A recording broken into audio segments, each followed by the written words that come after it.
सांगलीमध्ये होतोय रेल्वेचा तिसरा उड्डाणपूल. उड्डाणपुलाच्या कामासाठी जुना बुधगाव रोडवरील रेल्वे फाटक 3 महिन्यांसाठी बंद. सांगलीकरांसाठी आता एक आनंदाची बातमी आहे, कारण सांगलीमध्ये रेल्वेचा तिसरा उड्डाणपूल लवकरच तयार होत आहे. जुना बुधगाव रोडवरील रेल्वे उड्डाणपुलाचं काम आता अंतिम टप्प्यात आलेलं आहे. त्यामुळे या मार्गावरील रेल्वे फाटक 3 महिन्यांसाठी बंद करण्यात आलेलं आहे.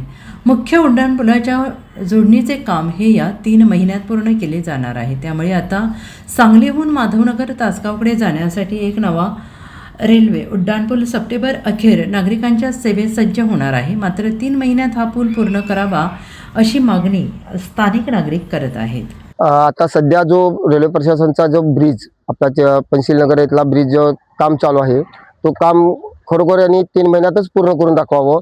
आणि त्या इथल्या जो शाळा आहे तिथं म्हणजे महादेवनगर तासगावमधले लोक बुधगावला येणारी लोकांना फार त्रासिक होतो, कारण जूनमध्ये शाळा चालू झाल्यानंतर ही शाळेला जाणाऱ्या विद्यार्थ्यांना पूर्ण जरा लांब पल्ला पडणार. त्यामुळे शाळा तिथे व्यत्यय येणार आहे. आणि दुसरी गोष्ट आहे की चिंतामण नगर पूल आम्हाला 6 महिन्यात पूर्ण करून देणार होते, पण त्याला 1.5 वर्ष लावले. आणि तरी पण कामाचा पूल व्यवस्थित नसताना अत्यंत गलिच्छ पद्धतीने हा ब्रिज बांधलेला होता. पण हा पूल चांगला होईल अशी आमची अपेक्षा आहे.